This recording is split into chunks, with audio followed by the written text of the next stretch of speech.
Sebenarnya apa sih yang dirasakan jika terkena batu empedu? Mungkin banyak ya yang bertanya-tanya kalau misalkan sakit perut apakah bisa diindikasikan itu karena batu empedu atau enggak ya gitu kan. Nah ini teman-teman semuanya kita harus tahu apa yang terjadi pada gejala batu empedu tersebut. Sama halnya kayak Kak Pras waktu itu ya harus kenali gejala-gejalanya dulu apa yang dirasakan kan ya kalau misalkan waktu periksa ke dokter bener nggak kalau misalkan ditanyain apa yang dirasakan, nah baru kita jawabkan apa yang kita rasakan selama ketika penyakit itu menyerang gitu.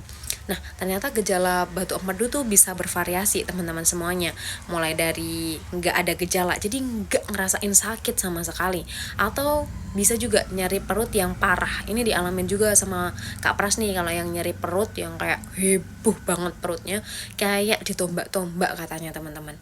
Dan gejala umum lainnya apa? Nah mungkin banyak juga yang ngerasain gejala umum yang dirasakan lainnya apa sih gitu kan.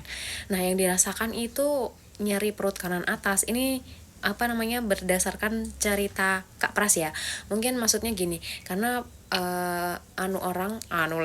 karena kan setiap masing-masing beda ya yang dirasakan juga. Nah ini kalau misalkan Kak Pras itu yang lain adalah nyeri perut kanan atas, jadi di bagian kanan atas ulu hati itu sakit, nyeri banget, terus mual, muntah. Nah ini juga dirasain sama Kak Pras nih, muntah-muntah juga, dan gangguan pencernaan. Nah gangguan pencernaan apa? Diare teman-teman.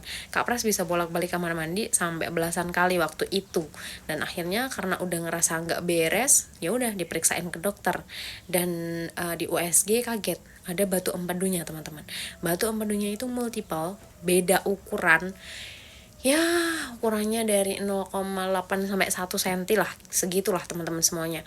Dan akhirnya waktu itu sama dokter kan bilang kalau kedepannya nggak membaik ya operasi gitu, tapi Kak Pras tuh takut sama operasi, dan akhirnya ya udah nyari-nyari info, nyari jalan, terus nemu sama herbal Cina. Ya udah di situ konsumsi herbal Cina itu kurang lebih ya baru 1 bulan itu udah ngerasa jarang nyeri lagi, terus udah mulai enakan, jarang gangguan pencernaan, terus akhirnya diterusin tuh 2 bulan kurang lebih konsumsi. Di USG lagi batu empedunya tinggal 1 teman-teman semuanya. Dan setelah jaga pola makan, jaga olahraga juga, jaga konsumsi herbal Cina itu rutin juga, dan akhirnya alhamdulillahnya tuh Kak Pras bener-bener udah kembali pulih, udah kembali sembuh, udah sehat banget, dan dokter udah bilang kalau tidak perlu melakukan operasi lagi. Nah ini teman-teman semuanya yang menurut aku kisah inspiratif yang semoga bisa membantu teman-teman semuanya.